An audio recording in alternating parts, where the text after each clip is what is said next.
While the thunder crashes and the rain falls, families that live in this neighborhood remember the face of 16-year-old Guadalupe Vega. Lupe had dropped out of Del Valle High School. He spent some time with the wrong crowd, but his family says their son was trying to turn his life around. He was trying to cut his ties to a gang. Es verdad, se quería retirar a los amigos. It's the truth. He was trying to leave some of his friends because of what me and his mother told him. He wanted his friends to leave him alone. We told him, son, it's not good for you to be around these boys. It was too late. Police say another teenager drove by the family's house and fired at least 5 shots. Lupe was shot in the head. Neighbors say this used to be a quiet street. I never respected it. 100 years, I never thought it'd happen out here. I mean, you expect it to be in a city and all, but not out here. Out here with the horses and the barns. April Flores is only 10. Lupe Vega was her cousin. I don't want that to happen to one of my dads or my brothers. Orlando Salinas, KVUE 24 News.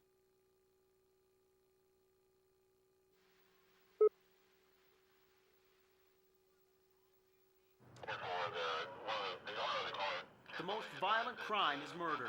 Now police say Austin's murder rate is one of the lowest in the state. Ha! It does make you wonder, do we worry too much about becoming victims of violent crime?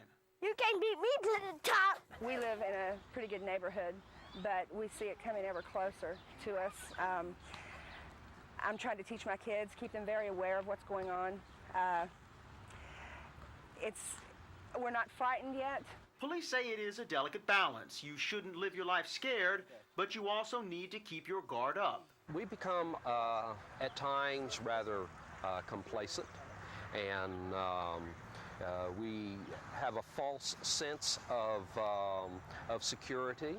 And when we do that, we end up setting ourselves up to become victims. If the person next door to you gets broken in, well, you should know that. Or somebody notices something wrong, then you should know that, okay? Basically, everyone should communicate. Most victims were murdered by someone they knew. Sometimes the news makes it sound worse. I think that the media plays a big part in hyping it up more than it actually is.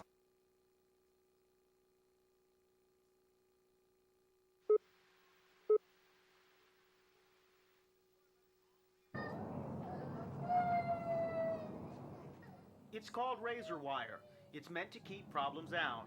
It's become part of life here at Mason Manor. Police have made this place a regular stop. Guns, gangs, and drugs are no strangers here. Police say it may be too late to turn back. The people who call this home say they want another chance. I can't leave these people. They need help. Somebody have to help them. And if nobody helps them, then where will they go? They have no place to go. They come to me. They come to me with their eviction papers. They can't. There's no place else for them to go.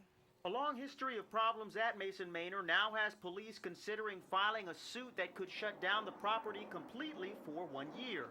Some neighbors say they want to leave anyway. I'm looking into moving out as soon as I get accepted for another apartment. But, coming out of Mason Manor, I probably won't be accepted just with the name. It's got a bad reputation. Last year, police made more than 700 stops here. Thank you. We tried to speak with Mason Manor's on-site manager, but he walked away. So we called his regional manager in El Paso. I will not discuss it with you, that's right. Can you tell me why you won't discuss this, Mr. I'm going to hang up the phone, sir.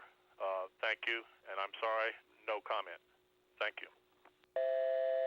The people who live around here say this is all about change. It's all about taking back the neighborhood that you live in. And if the people who own this property are looking for a fight, these neighbors say they're ready. Orlando Salinas, KVUE 24 News.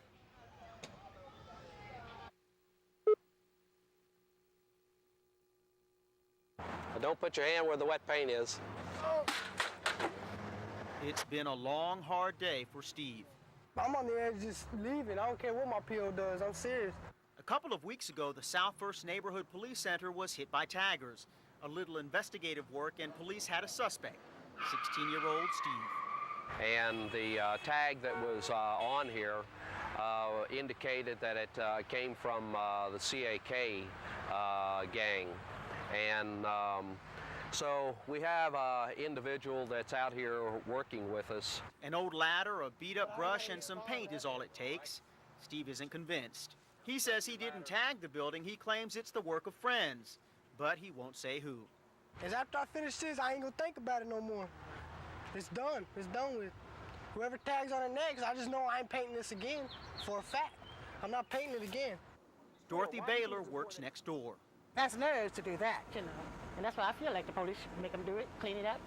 And they should make them clean the whole town. We'll make a painter out of you before it's all over with. There are companies who clean up graffiti, but police say this job calls for more. I believe that a lesson has probably been learned here today. Yeah, that was kind of stupid, tagging on a police building in the first place. Especially my friends, man. Orlando Salinas, KVUE 24 News.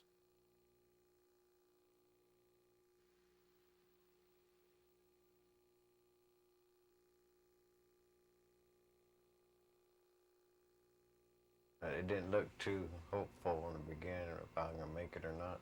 From a hospital bed at the Veterans Hospital in San Antonio, Ricardo Davila remembers very little about the night he was beaten and set on fire. I don't know, I was too busy running, trying to find someone to put it out for me and then think of anything else, I guess. John Reyna and Paul Brown, along with a third man, are charged with the crime. Police say Davila was soaked with lighter fluid and set on fire. Davila remembers staggering to a convenience store for help. 4 months, then dozens of surgeries later, Ricardo now goes through painful therapy every day. Have Linda talk to you. I didn't by myself. Ricardo's parents remember their son who joined the Army at 17.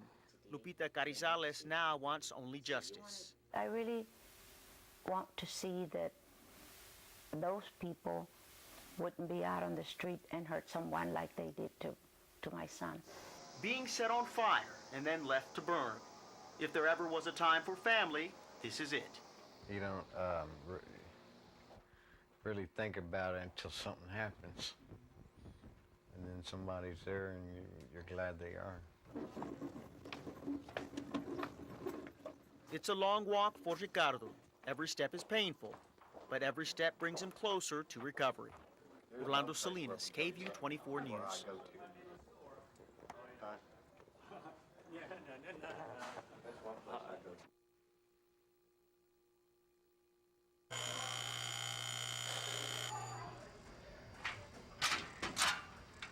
For some teens, school has never been easy. Most students attend without getting into any real trouble, while others struggle from the very start. For the past 3 years, a program called Strategic Intervention for High-Risk Youth, or SIRI, has been part of Martin Junior High. SIRI teaches students they do have a choice when it comes to drugs, crime, and school. Many of them improved in their grades significantly. Their social behaviors have improved considerably. The students have stayed in school on a regular attendance basis, which is important. If you're not in school, you can't learn. Over the past 3 years, not a single student has dropped out of the SIRI program at Martin Junior High.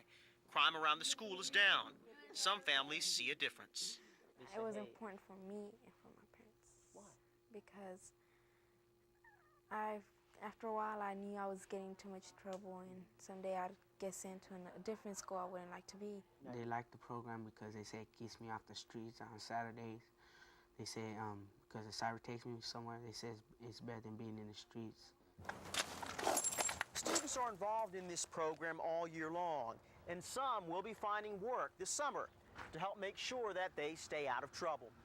Orlando Salinas, KVUE 24 News.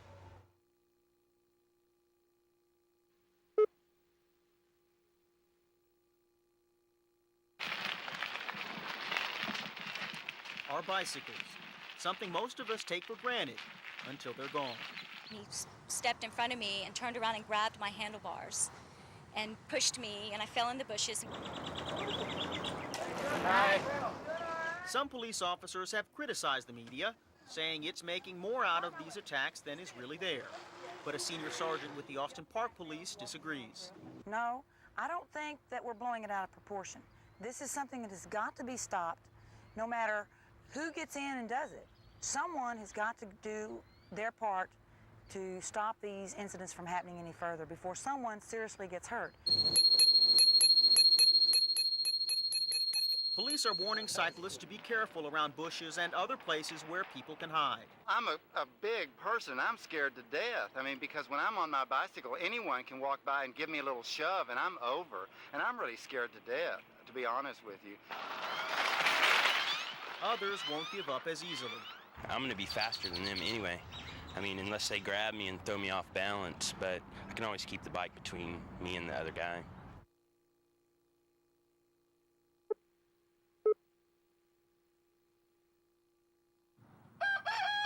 My husband woke me up, and he said, hurry up, get up. It's a tornado coming. You hear it? And we lay down on the floor in the hallway. I thought the whole wall was coming down. I said, oh, my God, the whole thing is coming down. It was terrible. I mean, but it didn't last long. It didn't last long. What happened is it hit over there and drew the force of a 2x4 right through that window right there into the bedroom. Inside the house is a 2x4 that come through that window from that shed right over there, just on the other side of where that tractor is. And turn that trailer over. I saw that. Yeah. Here was the hitch part, and here was the wheels. Because you can see how it is.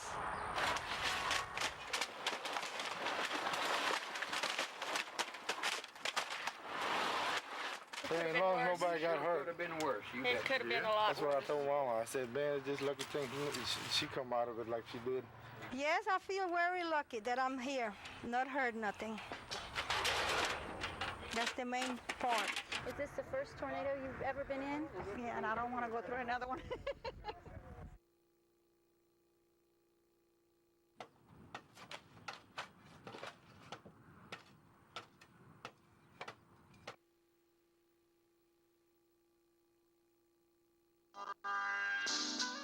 Yeah. Oh, hurry up in the house. And we gonna lay a few lyrics about living in the hood. The best part about it is that you get to get a message across. And to kids of our age, maybe this might be the only way you get your message across. Like, try to tell them to stay away from gangs. I mean, you know, it's not good and stuff. And just try to rap or play football or something instead of, like, getting into a gang. 2 to 3, now you know it's me, the little T. I'm in the microphone, rapping in the studio, so now you know I'ma pass the microphone to my homie named Little J as he kicks the flow. The message that I like for the students to have is a positive message. I think that it's a good program for any school where kids get to see what it's like and see what people do. On the videos, it looks so easy as if they just get out there and do it, but I kind of had a taste of what they have to go through every day, doing it over and over again. Well, I'ma end this thing off right for sure. All of us here enjoy it so much that we'll continue to do this as long as there's schools that want to. Yo, we kick this rhyme from the home of the Mustangs, telling all y'all fools to stay out of the gangs. Peace. And we out.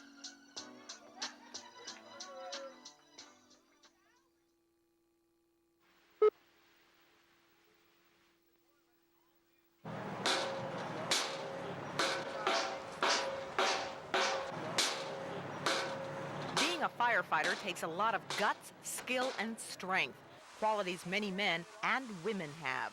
850 of Austin's firefighters are men, 14 of them are women.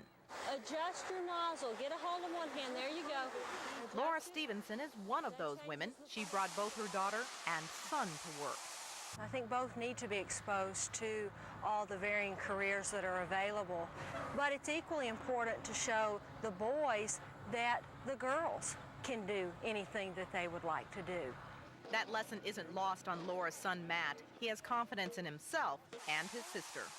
Yeah, I think she can if she puts her mind to it and does it right. Have we figured out how we're going to handle the kids in the second segment? Women make up about a third of the broadcasting workforce, but only 15% of women are upper-level managers. Director Dave Brown believes things can be different. I don't want her to think that being a secretary is all she's limited to. But to be successful, Dave says his daughter must see other women succeed. Jasmine says she has few role models. It's kind of hard to think of a few that just pop up to my mind. I think because I have a daughter, I think for me it's more important to expose a young woman. I think males see role models all the time. They're more readily available to them. The arguments may vary. The reality is all parents want the world for their children, boys or girls.